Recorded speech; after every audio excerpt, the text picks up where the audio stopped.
Welcome to the Just Josh podcast. Who the fuck is this guy? Hey, who the fuck are you? Huh? Who the fuck are you? This whole thing is a little weird. Never you fear, laddie buck.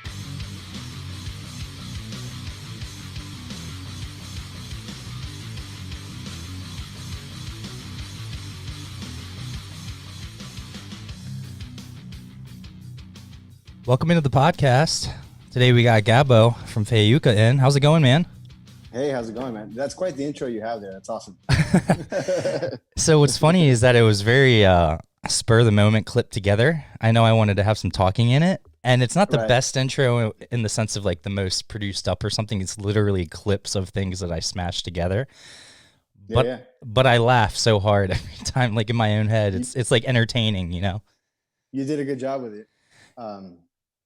It gets me in the mood to talk, you know, it kind of pumps you up or kind of like just makes, I don't know, as long as it makes yourself laugh, I feel like that's the whole point of it. But yeah, thanks, man. I appreciate you being on here.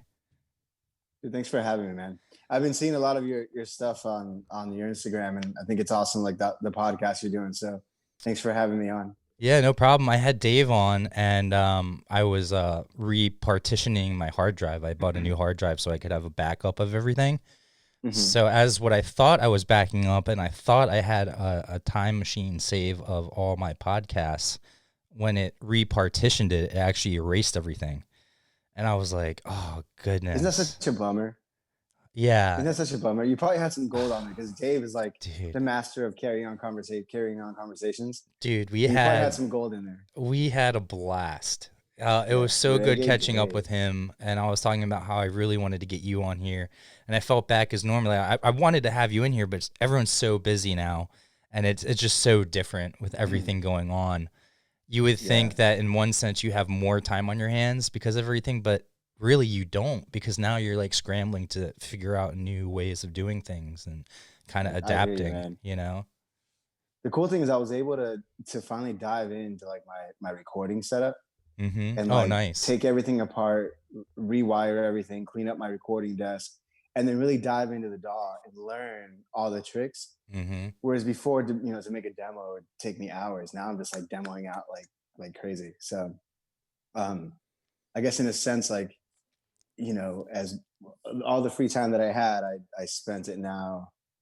I occupied that time with something else that I've always wanted to do that I never had time to do. You know what I'm saying? Yeah. Yeah, for sure. No, there's a lot of things that I started, and because of time and because of travel, I wasn't able to finish. Yeah, and I've just been able, like, I finally ordered, I don't know if you saw my Instagram, I ordered a new tom head, so I'm finishing out my drum set, trying to get the double bass pedal and, like, new cymbals. I want to get some Minel, I think they're called. Nice. And you got a pretty drum set. I saw it. Yeah, thank you. I mean, it's a great intermediate kit, because it really is a pro kit at like an intermediate level, pricing. Nice. I almost spent, it was actually Snacks from Red Gold Green. Actually, I posted, it was between a Tama and that one. And I remember him saying, dude, I got the Saturn, and that one, and the Saturn sounds great, and this is just as good probably as the Tama, but like it was like a quarter of the price. Yeah. It was like right around 1,000 as opposed to like 2,300, Yeah. And it sounds beautiful.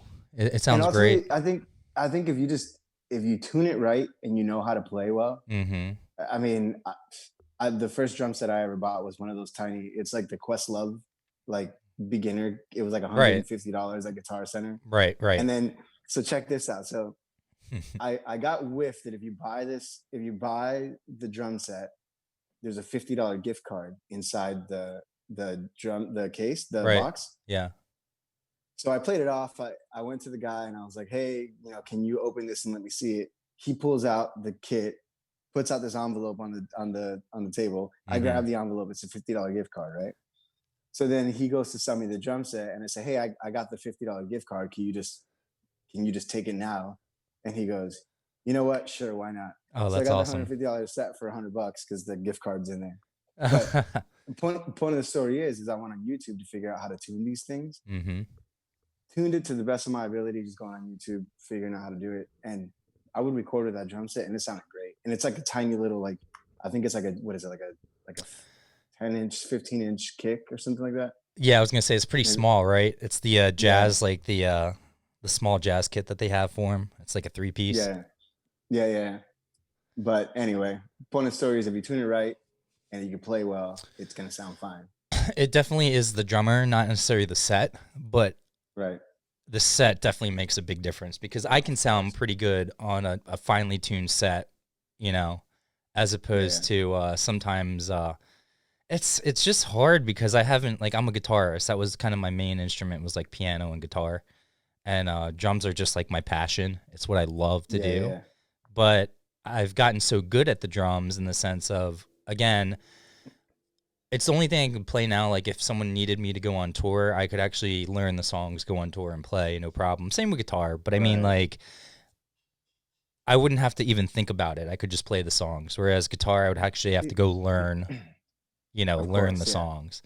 Especially if there's some tricky stuff in it. But how do you even as a guitarist who try to become a drummer, because my passion is drums. Like when we go into the studio and we start recording, like on bass and drum day, I am there. Sometimes I grab the bass and play it myself, right? Right. And I'm sitting there just like studying the drums and meticulously just like putting it all together. But then when I get behind the drum kit, my timing is horrible. It's horrible because I think the guitar is a little more loose. You can be a little more loose with your timing, right? But with the drums, like I notice it when I record my demos.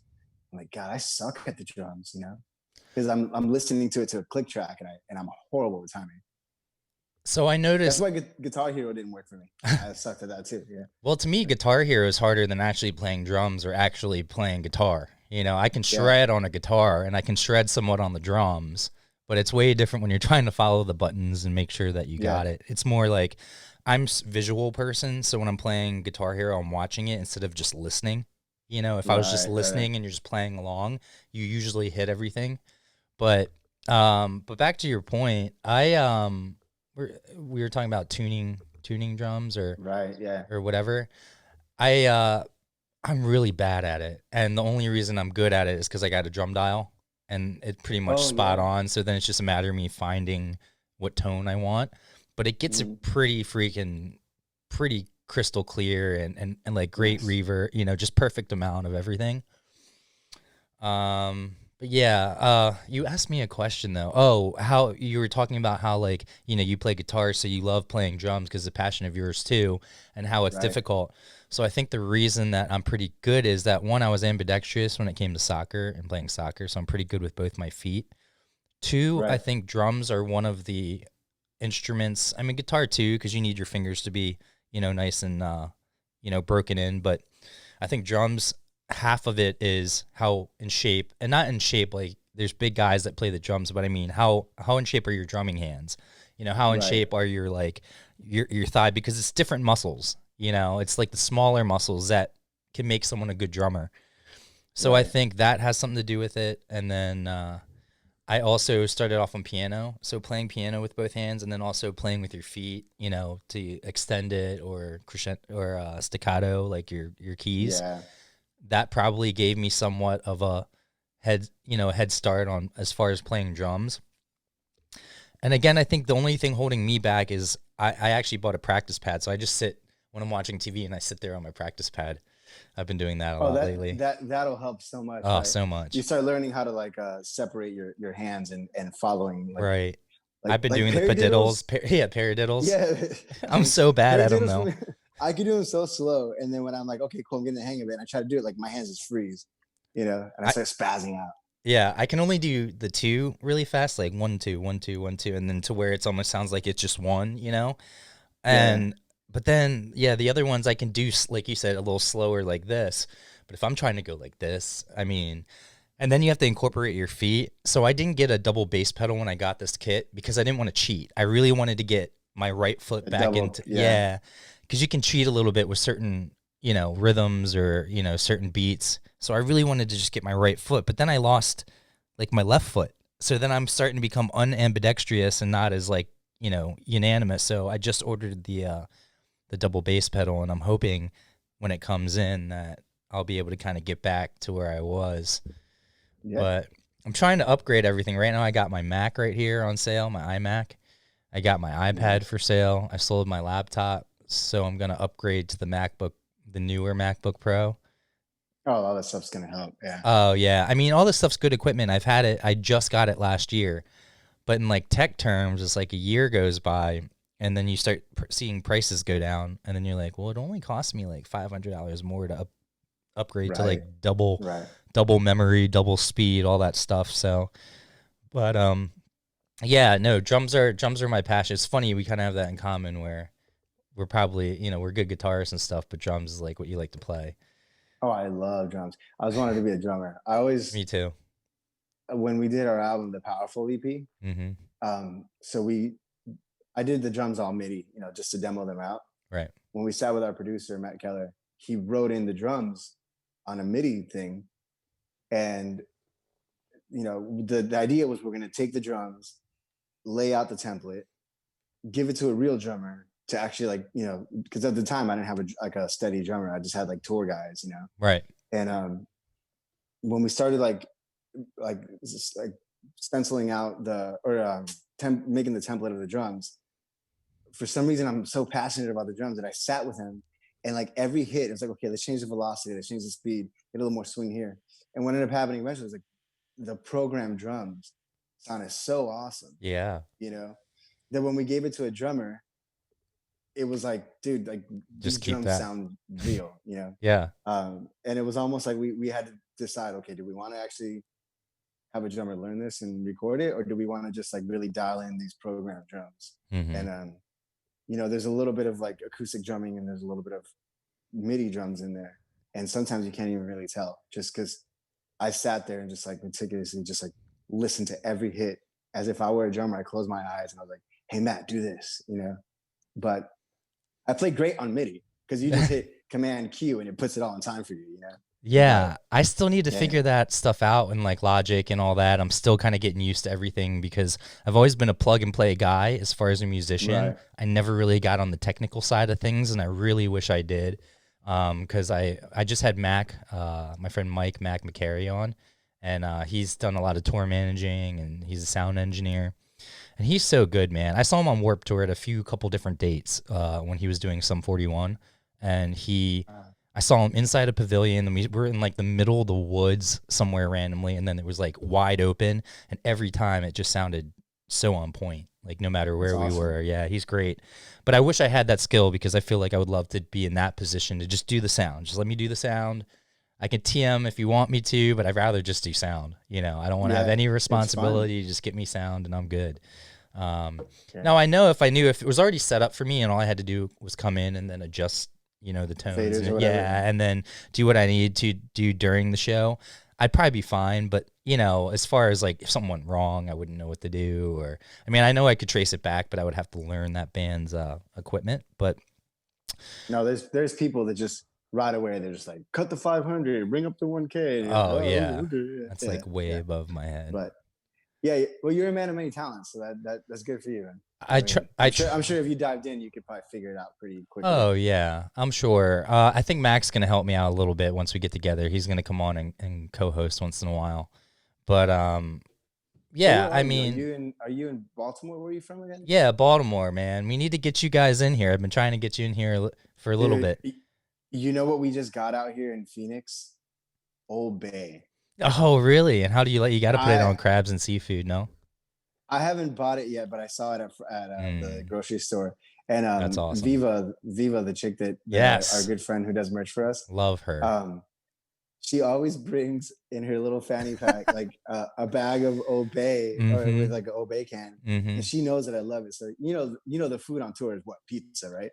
So like she'll come in the green room and just sprinkle some Old Bay on my pizza. I'm like, I wish I had this all the time. Yeah, it's clutch. So we just got Old Bay, so I'm gonna run to the grocery store and make sure I stock up on that before they take it away. Hell yeah, that's awesome. I wasn't sure how far a reach it had because I know it had, it's in certain towns and in certain places across the country, but it is a Maryland thing for the most part. Yeah, for sure. Maryland's I think we've only really been to Baltimore, and that's it.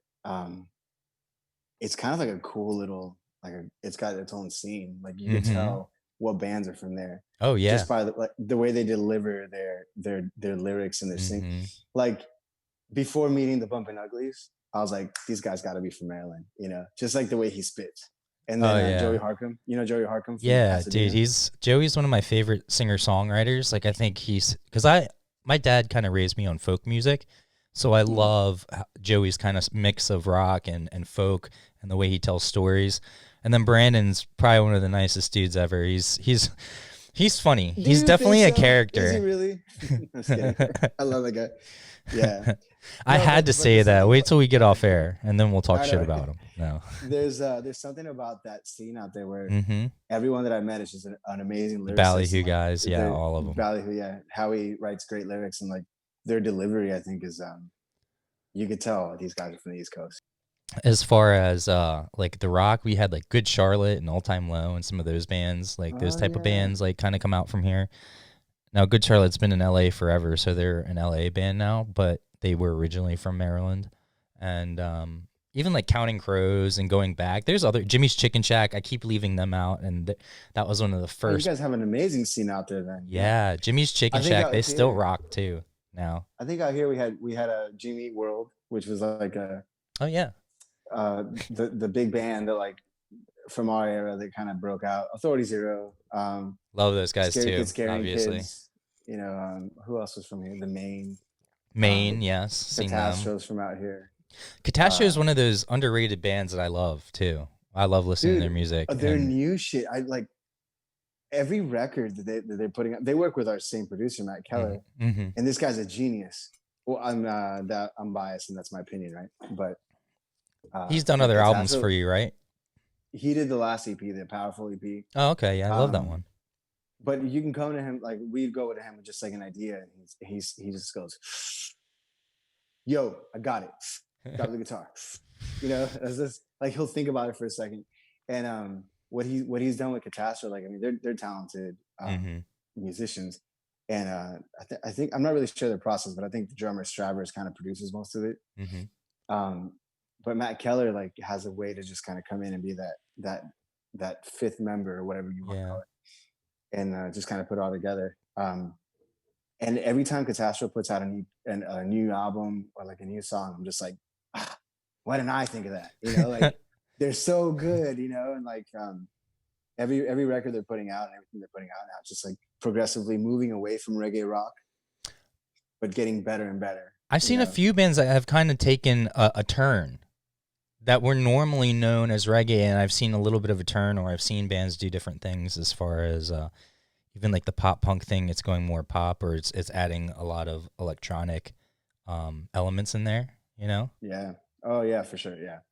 I think just keeping up with the times, I guess. I've always loved you guys, and I've known about you for a long time, but I just got to actually meet you in person. Now I've seen you on the Ballyhoo tour, but you guys, I should say you guys, but you especially have been doing this for so long, because even when I was a fan of Ballyhoo, I knew who you guys were when you had a different lineup back in the day. And then, so I would say I've known about you guys for at least 7 years, if not a little bit longer. That's about how long we kind of jumped into the scene and started touring and like kind of like making friends with some of these bands and jumping on shows. It started off with just like doing the local shows with them, building the friendships, and then going out when we were ready, hitting like the US tours. Yeah, and I've been very lucky that I've just gotten to tour with great people, you know, through Ballyhoo, helping those guys out, just getting to meet you and your whole band, and everyone. It seems like everyone you always bring on is always a solid dude, and you guys do it the right way. Thank you. Yeah, Thanks. No, for sure, man, and I think your music does keep getting better. Thank you. Yeah, the new album, when we did that, when you guys were playing a lot of the stuff out there on tour, it was very like very real. You know, it was very what's that one song? I think what's the name of the album? I'm sorry, I'm forgetting right now. Powerful? Yeah, Powerful. So when you introduce that song, I'm sitting at merch, I'm like, don't tear up. Don't tear up. Dude, I didn't want to give that story. Okay, so the thing is, like, that song, like on the record, there's a lot of just like production that goes into the recording of that song, right? There's like gang vocals in the chorus. There's like some synthesizers we added in there, horns that are paired with synthesizers. And for the album, it sounds great. But when we went live, I think that we were kind of like a little bit confused with like, what does the live version of this song sound like? Because we're not necessarily running tracks for every song. And then to program tracks for this song, but not have tracks for the other songs, just kind of put us in this weird place of like, how do we redo this song for live? So we did it kind of more, I don't know if you remember, but we did it more just like borderline acoustic, where the band kind of like simmers down and it's just me on the guitar. Yes. And I felt like the only way that song can work at a live concert on that Ballyhoo tour is if there was like a story, people understood like, hey, why is this song, the way that it is? Right. And I noticed it took a lot for me to tell a story, just because it was very personal to me. It was about my son, being sick as a newborn, possibly not making it, whatever. And when I started telling the story, I started realizing how many people were connecting with it. And after the show, like, nobody remembered any other song, but they would keep coming to the merch booth to ask about that song, crying, hugging me. And I'm like, don't cry. I wanted to do that a few times. That was so good. This is a party, But I think to be able to connect with people, to so many people, because some of those Ballyhoo shows were sold out. So to be able to connect with so many people and kind of be a little vulnerable, where like I'm kind of spewing my heart out on stage, it put me in this like headspace of rekindling that passion of like the story behind every song. Because like, we write music, and we don't just write music just to write music. Like, everything has a purpose or a meaning. And I think that, like, if anything, from all the years of you hearing us and maybe finally seeing us live, the one thing that's been consistent is that we only play music that we're passionate about, and I think with that song that you mentioned, that was a great example of that. Speaking of your son and everything, and I know you talk about how he almost didn't make it and stuff with everything going on with COVID, how has that kind of changed for you? And is it something that's worried you, and not even just about the music, because that's all up in the air right now. I mean, there's so many different things going on, and so many different, until we really get a grasp of this. But, has that affected what you do on a day-to-day basis and trying to get ready? Because maybe now with things opening up, you could play, a social distancing show or do things, but then you risk maybe carrying that and passing it on to your son or maybe the family. So is that something that has changed or worried you? Or I think in the beginning, like, I was very, very like nervous about the whole thing. And then eventually just like, as long as you're careful, right. Follow the protocol, so far nothing's happened. I took the antibody test because I got like a really bad flu, which when I called my doctor, he closed his offices, but he was like, hey, I can diagnose you over the phone. Just go to this place and get a COVID test. Because I was 100% like, I got this shit, Yeah. I got COVID. I had the fever, I had the aches, I had the cough, and then came out. I've never had it. I didn't currently have it, and I just had the flu. But That's so I good. was really nervous, and just being home, having the flu, I was very, you just kind of like lock yourself in. You're like, oh, I don't want to go outside. I'm scared of the world.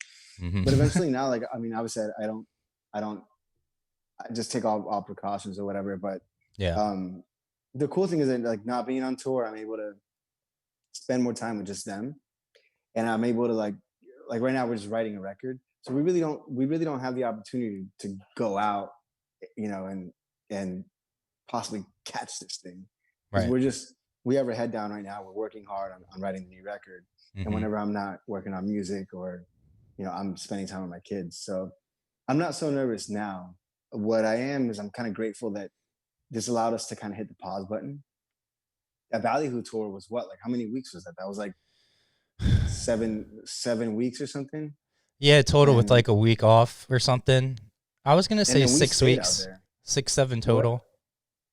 So we stayed out there for 3 more weeks while we were trying to catch on that second leg. Oh yeah, So I came and saw you in gone, Virginia, right? Yeah. I was gone from home for 9 weeks. So long, and dude.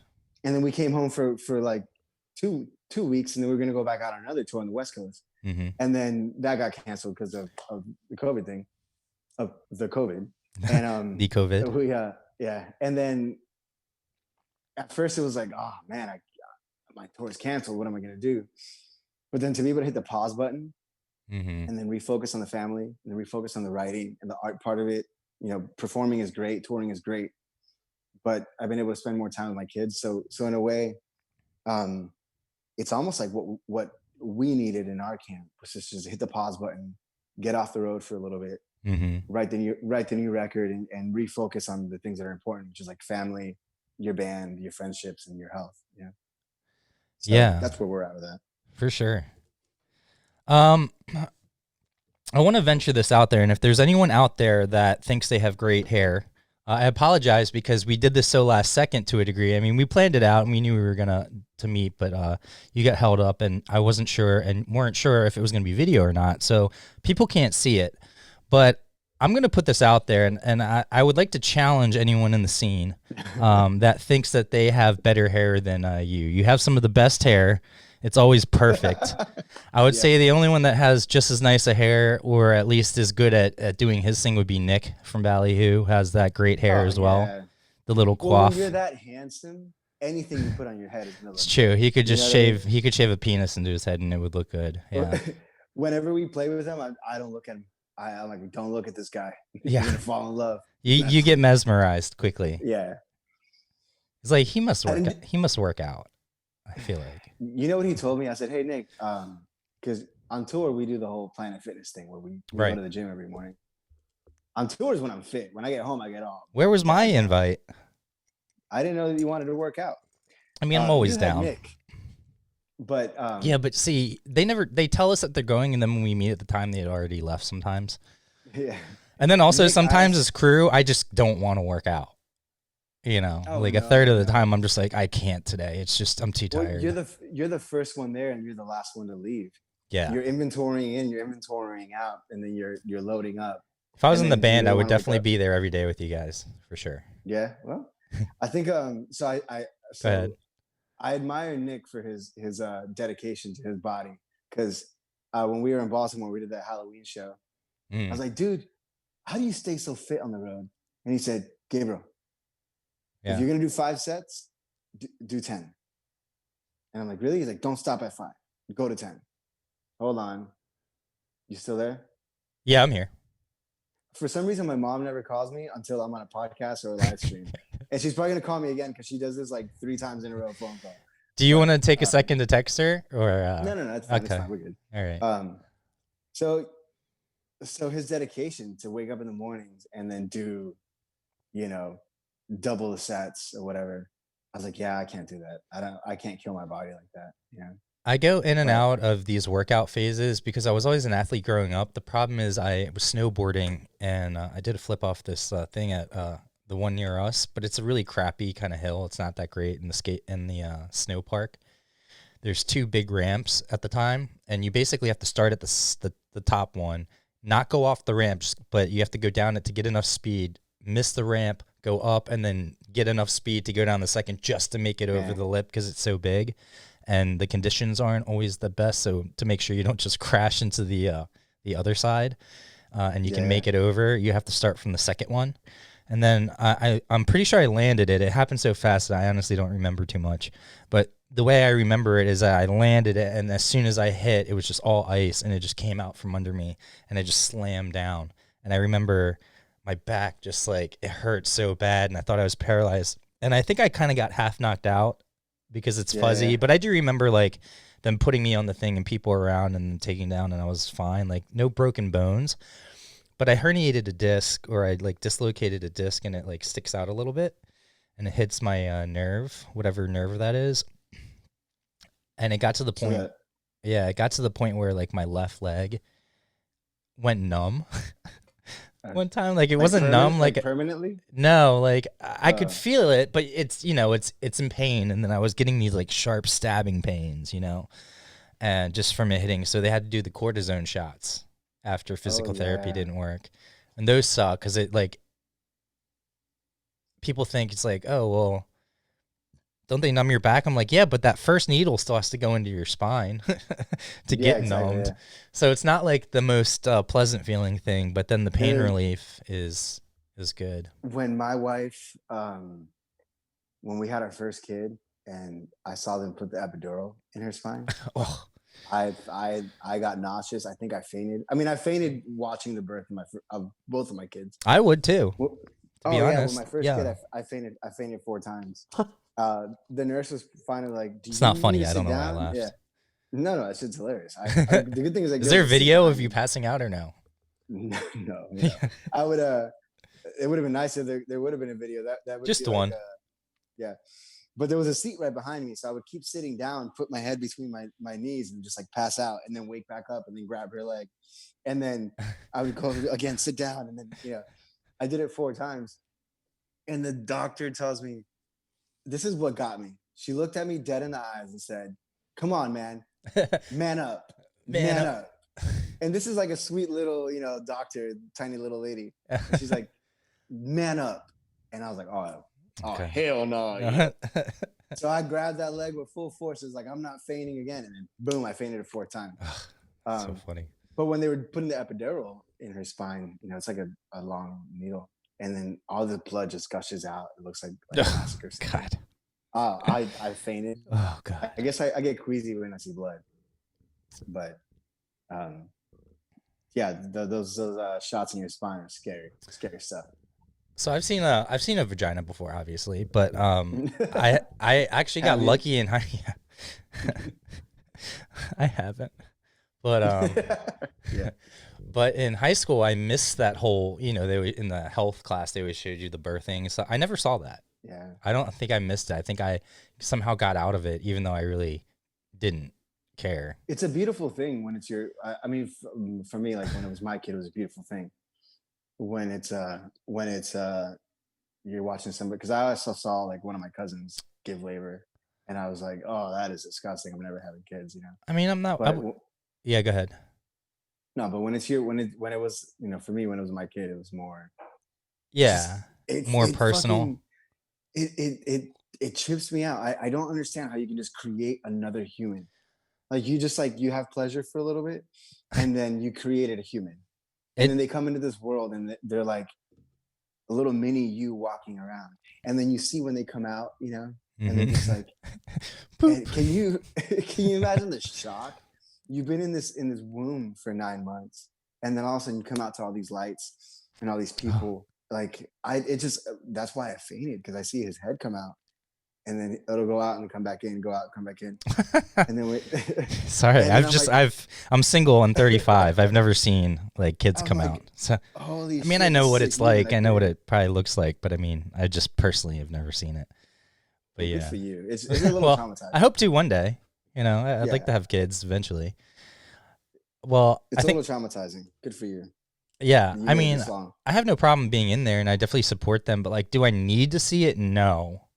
Not that it grosses me out or that I wouldn't, but just like, I don't need to see it. I don't like blood. I don't like that other stuff. And maybe I'll be missing out, but I think I'm just as happy being in the room and supporting her up top and just, exactly. And just letting it be a mystery.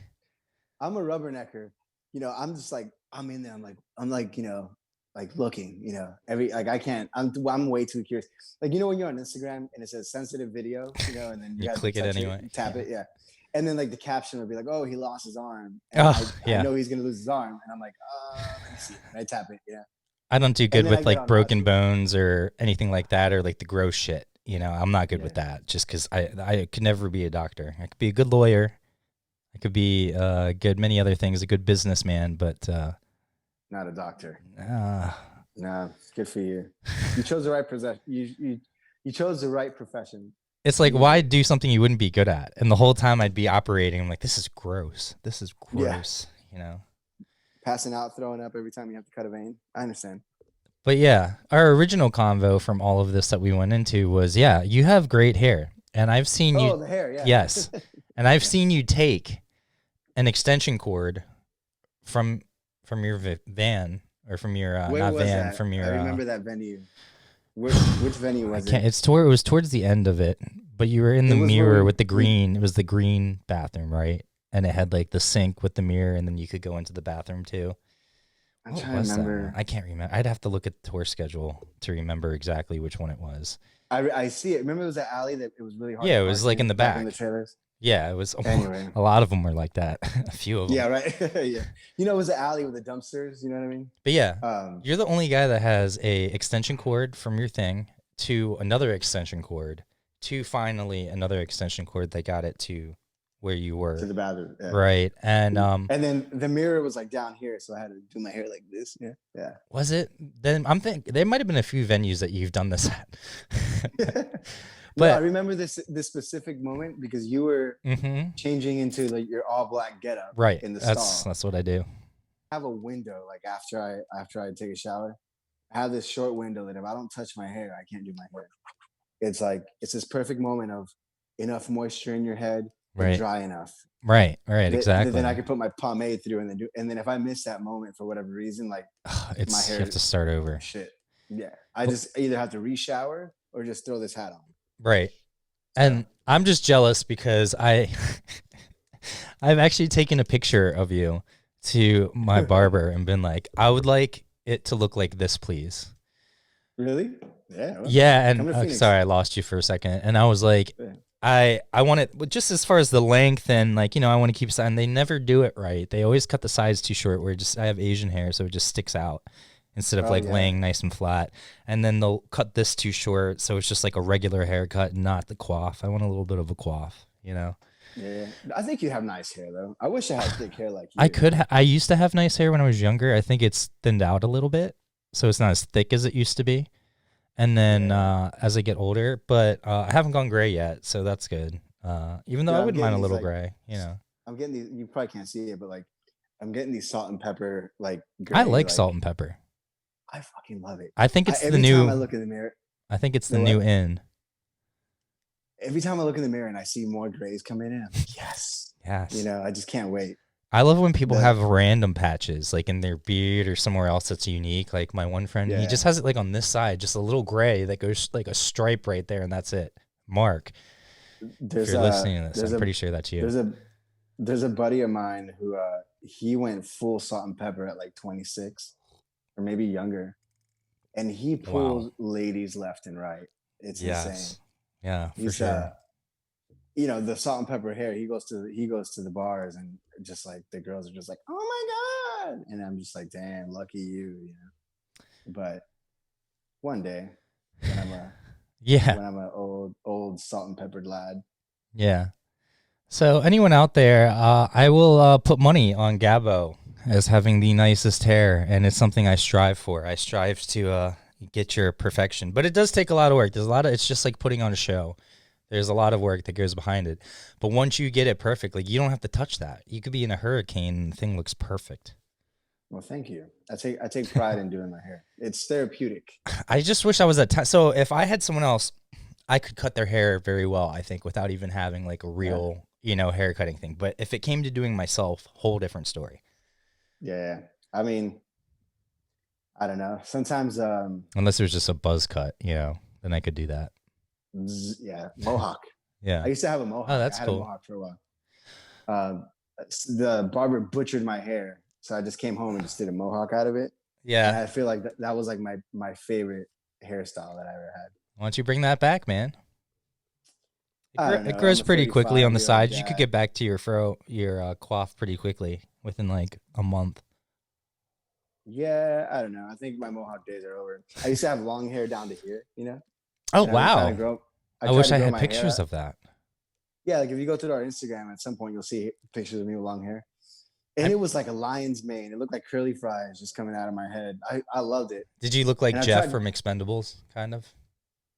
Kind of. His is longer and more beautiful. He's got long, thick, beautiful hair. I've gotten hit in the face with this hair before, and I have to admit, it smelled really nice. It smelled fresh out of the shower. So, shout out to Jeff on his good smelling hair.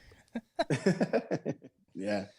But I can't grow hair out like that again. I don't think I have the patience. And like my days of like It's long hair hard. punk rock is over. Yeah. Yeah. I get to the medium part, and that's when I've gotten it to where it's shaggy. It's pretty long, and I know you probably couldn't see me now, but if I showed you pictures of it long, you'd be like, oh, okay. It actually kind of looks semi-normal and cool. But I could never get Yeah. it past her, because then once it start getting long, like, I don't know. Asian hair is different. It's its own beast. I know. I feel for you, man. Sorry. There's actually like a website where you can find people that specialize in Asian haircuts. No way. I found out the other day when I was looking up to see what things were open. Because my normal barber, I didn't see her. I didn't see her having like any times. The website wasn't like up to date or it wasn't working, and I didn't feel like calling. I was being lazy, so I went to another Floyd's, and they always do a decent job at Floyd's. Like, you always get a good standard haircut, but they never give me what I want, and they cut it too short. So now it's just weird. But yeah, so yeah. do you guys out in Arizona? Do you guys have medical weed? You can get your card. You can, but it's not like Colorado where you can just go into like a dispensary. You can get your card and you can go buy dispensaries. You don't smoke, do you? Well, I mean, here and there. It's not really my thing. I can't be social when I Right. smoke. If I do smoke, it's a very like thought out thing. Right. Like, you know how like you're on tour and like people just like here, you know, and you're about on stage. Right. I have to really know that like I'm gonna go. I can polish a bottle of tequila and be fine, but I'm the I take opposite. 2 hits. I take 2 hits of one marijuana. And, one marijuana. Yeah, I take 2 hits, and I just turn into a hermit crab. And I'm a very talkative person, and I love people, and I like to be aware. I love having. So I've learned that that's just not something that I could do in public. Right. Often. You got a job to do too. You know, job comes first. But you know, now that I'm home, I mean, it's like a daily thing because I don't have to like go out on stage and remember my lyrics. There was we did this high times party, right? It was nice. South by Southwest. Like the magazine? Mm-hmm. We won the Doobie Award for best up and coming artist, right? And they put us on stage. They're passing around. I don't know the names of these things. I'm more of a drinker, but this big bag with smoke in it, and they pass it around, and you're like, what is that called? Volcano? Big vape, a volcano. So they're passing around a volcano, pipes, bongs, whatever. And then it's like nonstop, right? And then we get on stage, and we're probably like 15 seconds into a song, and I just end it. and my drummer ends with me. And then my bass player looks at me like, what are you doing? I'm like, did they keep going? They kept going. Oh, and then you and the drummer ended with you together? Yeah, because he was also hammered high. You were both on the same page, so that's funny how that works. Yeah, and we're like, dude, it felt like we were playing that song forever. Was it the first song you played? Yeah. It was. It was the worst. I could see it in like the middle of the set. No. We were. But the very first song. And that was the day I realized I cannot smoke and play. How funny. I just don't, like, my brain doesn't work, but I could polish a bottle of tequila and be fine. Sing on key. Yeah. Be fine. Go to the merch table, talk to people. You would never know I'm drunk. Yeah. I notice the older I get, if I get too drunk or if I smoke too much, I get anxious. You know? Yeah. Even if it doesn't have to do with me. So I just try not to. You know, I pretty much just don't drink and don't. I will socially, but. Yeah, I think on that tour, you and I probably only had like 1 or 2 nights where like I remember us like having a cocktail or whatever. Mm-hmm. I'm just not a big drinker. It just doesn't affect me. Like if I could just get wasted and then not really have too much effects or just have like a morning hangover and be fine, I would do it. But like the other day I was drinking a beer. I maybe took 2 sips. It's been sitting in the fridge the whole time. Oh, really? Yeah, I don't want to waste it, but I'm not a big drinker. Yeah, that's fine. I mean, it's probably better that, you know, you just don't drink. There's so many other things you could be doing with your time. Yeah. For me, on the other hand, I don't know. If I did have to choose like something that I can do on tour, it would just be a couple beers, a couple tequilas. Right. Yeah. But yeah. Yeah, I ask because I have a medical card here in Maryland, and what sucks is one, it's expensive to a degree, unless you get like you go when they have sales, like at the end of the month or some other stuff, you can find some deals on ounces, and it makes it kind of reasonable. But sometimes, like just for like a half gram cart is like $75+ sometimes. Like holy shit. Yeah, isn't it crazy getting off a tour and then having to actually buy weed? Because like when you're on tour, how often do you just get it at the merch table? Explain this to me. Yeah. Is it Baltimore or Baltimore? Well, if you're from Baltimore, it's Baltimore. you know, BAWL. That's how we have that Baltimore accent. Like I'll slip and people will recognize it. I don't hear it because I'm used to it, but I do notice I will if I go west, like anywhere from like halfway across the country and over. People are like, "You have an accent." Yeah, They know. I mean, I from, can like, hear it now. I can hear it now when you say Baltimore. It is But, Baltimore with a T. I always say Baltimore, and then I feel like a fool when I'm talking to people from Baltimore, and they're like Baltimore, and I'm like, do I say Baltimore? Like, should I say Baltimore? Am I allowed to say Baltimore? Yeah, you can say do whatever I have you the want. Baltimore card, you know? Yeah, no, you can say whatever you want, man. I love Baltimore because it's kind of like a mini New York in the sense of very diverse and a lot of transplants from different places. So it's very cultured and stuff. But you know, the same problems as a lot of other cities. I think they over exaggerate a lot of stuff on TV too. You know, like when they were doing the riots and stuff in 2015.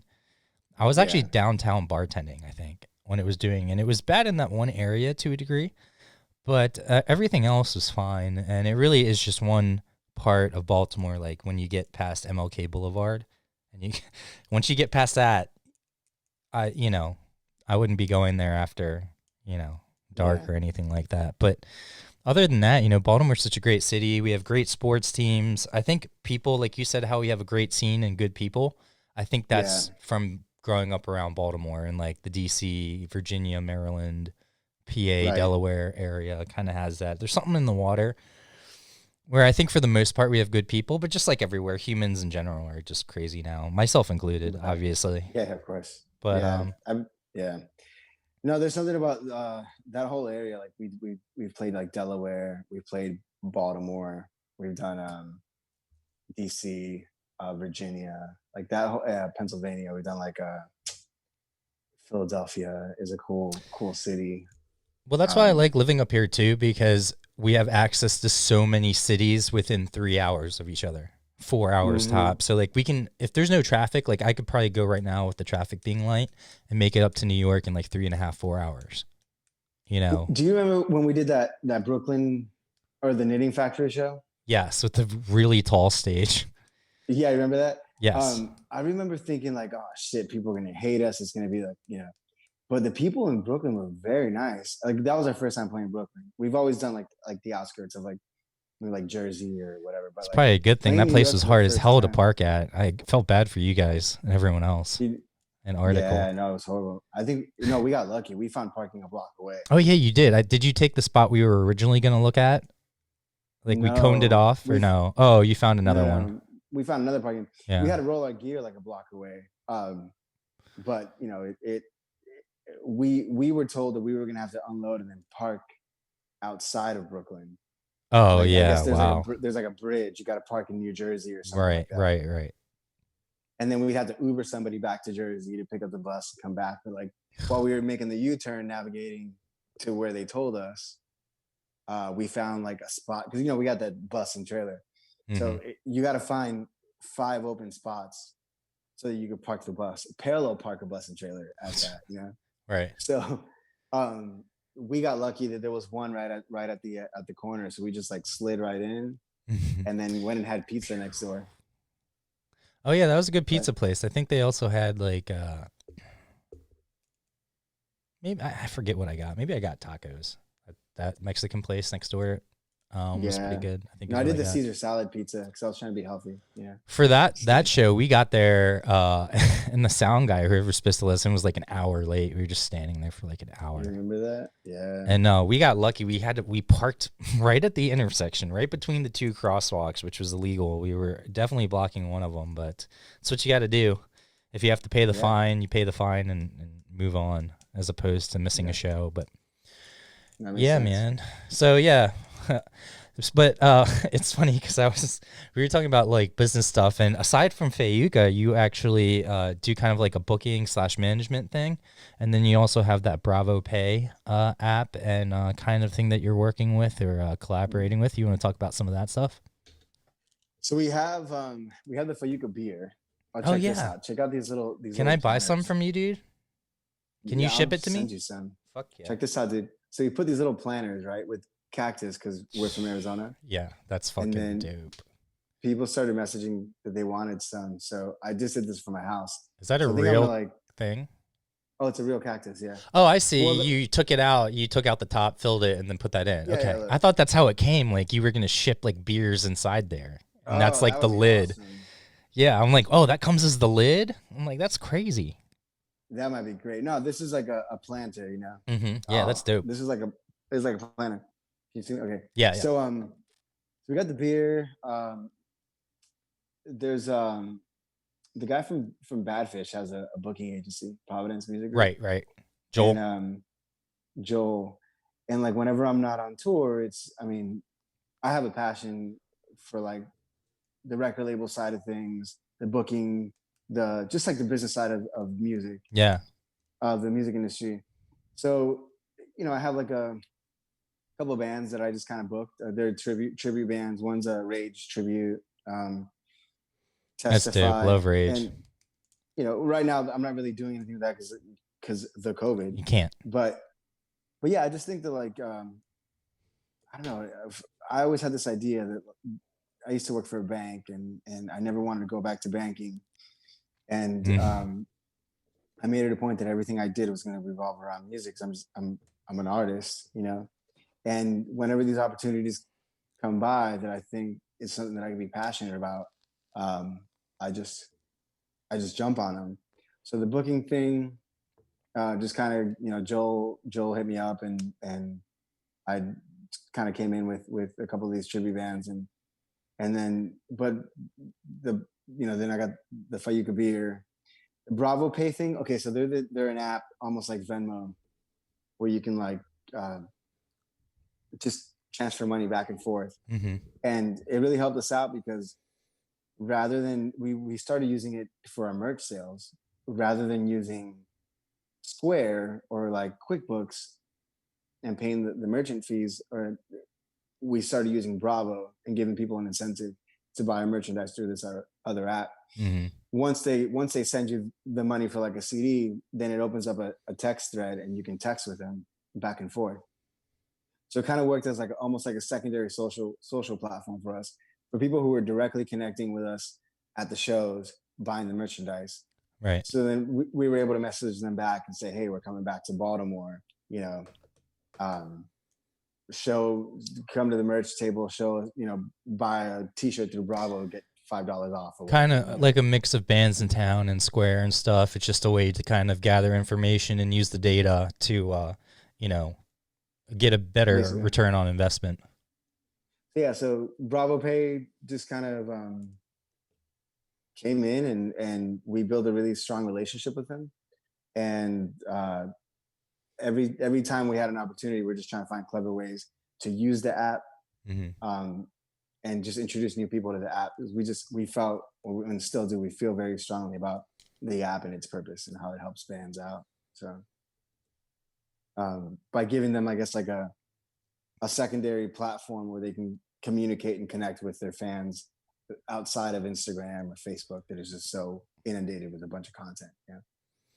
So. Yeah, I know. Yeah, we've talked a few times about different business stuff just in general, and I love talking to you. That's why I really wanted to have you on, just because we think very similar, and then we also, I think we have good minds on us. I really feel like together we make a good team. But I actually just finished, I know we had talked about the app. I just finally got approved for the patent pending, and it took so long because in order to really do it right, you have to be as specific as possible. So not only could I say, well, it's a management app, blah, blah, blah. I'm not going to get into it because I've already given out too much about it anyway, but that's why I had to get so specific so that if anyone tries to include any of the things I have listed, they can't. Right, of course. So it ended up costing so much money because every time you add something, it's like another $500 to $800 or whatever, depending on how much you go. And I had so many of them, but I did it the right way and I got it down. So now it's just a matter of finishing the app. And hopefully when I get that done, it would be great if, because you have the Bravo Pay, I'm trying to make it third party accessible so that when it does come out, you could hook up your Bravo Pay to that, and then it would put all your merch things in there as well as all your other stuff and make it, be able to do that. But we'll see. Yeah, man. Get that down the road. Yeah, the possibilities are endless, right? I mean, let's see what happens with this whole COVID thing, right? Because next thing we know, we're not touring for 2 years, and what are we doing with our lives, I'm hoping that that's the type of thing that I can expand to adapt to that, to where it kind of grows into. So we're not touring now, but we need to use this in this certain way in order to take advantage of our social media and the stuff that we're going to have to do in the future. But yeah, now with all the COVID and stuff, have you been getting into any shows or catching up on stuff that you normally don't, or have you just been solely focused on music? Dude, I don't have the attention span to watch TV. Yeah, me. You know what I saw the other day? I saw Wrong Missy. You know that movie that's getting announced on Netflix? Oh yeah, with all the reggae with Nick Swordsman and everyone. Yeah, David Spade. I saw that one. It was kind of funny. I lost focus for a while, but then I refocused. Literally, Josh, my life is writing music, spending time with my kids, cooking food. Yeah, because I don't have any interest in watching TV shows. But then here's the thing. Then I get into a TV show because somebody else is watching it or whatever. And then I go like Breaking Bad was the last show that I would like. I still haven't seen that all the way through. You haven't seen it? I've seen episodes. Yeah. I've never watched it straight through. Same with man, this is gonna be what's that one? What's the dragon and the one Game of Thrones? Can't believe I couldn't. I've never seen a full episode. I start watching the first episode. I turn it off in like 20 minutes. Like the beginning, really? They couldn't have started that series off any more boring, in my opinion. Like they're just like wandering around. Or I don't even remember. I just can't get past that. I'll take your word for it. I have a TV in here because my kids come over and they watch TV. Do you give your kids like iPads and stuff? Do they have that yet, or are they too young? They have there's like an Amazon Kindle tablet or Fire, whatever it is. Yeah, their mom can do like books and different things and videos and whatnot. Yeah. But for the most part, I'm doing activities with them. Like I'll sit I see my kids on the counter and we just cook together. And my oldest, like he's 4 and he loves working on projects. So if I'm building furniture, we just build furniture or whatever I'm doing. Mm-hmm. So the thing that they're into right now is like they love running through the sprinklers. So that's like cool. That's like a at-home splash pad. So I've never really found like the need to get him like a tablet or anything, but I'm sure it'll come when they ask for it. Yeah. And you have this is your dog, right? I'm pulling this picture up here on Instagram. Let me see. Are you sharing the thing here? Yeah. Oh yeah, that's my puppy Maya. That's my girl. She kind of looks like Coda, even though mine's a male. They kind of look similar. Yeah. She's a blue nose. She's like 6 years old. Have you seen pictures of Coda? He's got that blue brindle though. It's really weird. He looks like a tiger. I've seen pictures of your dogs. They're adorable. They look like really good looking pit bulls.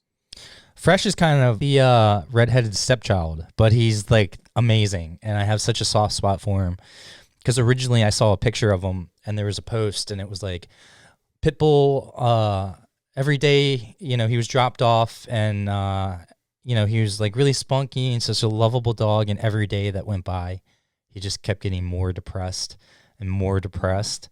And I was like, I was like tugging at my heartstring. I saw him and his coat looked exactly like Coda's, and Coda's coat is really rare.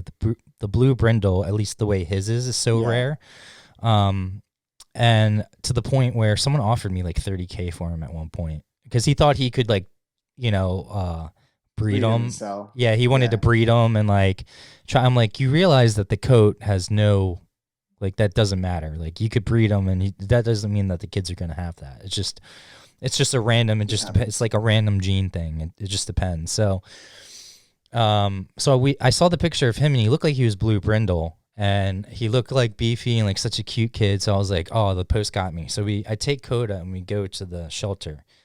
and I get there, and she goes to get the dog, and she opens the door, and this little like skinny underweight like there's like all these patches of fur missing. It looked like a rat like comes running in, and I'm like, oh, that does not look anything like the picture. That must have been like a before picture from one like a long time ago, because he just looks so Is that the one you adopted? Yes, that's the one we adopted. He was like 3.5 at the time, and he was probably only like 25 pounds or something like that, or 30 pounds for like a medium-sized pit bull. Like, he was pretty small. I mean, he's about 50 now, so we put about 15 to 20 pounds on him since we've gotten him. And yeah, as soon as I saw him, just that one, I always root for the underdog. And that's why even like in my management, I would rather work with like newer independent artists, just because it's so much harder, and I just really want to help them get to that point. Even if I'm a stepping stone, that's fine. Yeah, I just love the under, and I saw him. I'm like, okay, yeah, you're coming home with me, dude. Nice. I'm like, I gotta have you. And then slowly, like, the patches started to grow back, and he started to get more, happy and stuff. And it was rough for a while because Coda was used to being the only dog for like 3.5 years. So then when you introduce another dog, there's definitely that period. Oh yeah, yeah. So yeah, there's a few scary incidents when it first happened, and it wasn't that they were being vicious. I just think they didn't know better, and they're just feeling each other out. Well, I think also like they try to assert their dominance, like who's alpha, but eventually they figure it out, Well, yeah, we made it clear that Coda was alpha. Right. We don't treat them any differently in the sense we're fair to both of them, but like Fresh needed to know that like Coda's the man. Otherwise, Coda would hate on Fresh more than he should. Of course, yeah, yeah. You guys got sorry, I was gonna wear your Fayuca shirt that I got from you guys. But I wear it with Dave and I couldn't find it. I was like I was looking for like 40 minutes because I always like to rep your stuff. But I saw you guys have this plaid joint. It looks dope. I love the flannel. Well, yeah. Are you sharing this on the thing? Yeah, those. Yeah. Flannels. Did you do that? Is that your own machine, or is this at the place? No, we have our old. Oh yeah, drummer. you told me the drummer, your old drummer. He Yeah, does yeah. some merchandising. Yeah. Yeah. So, dude, this guy's awesome. That looks dope.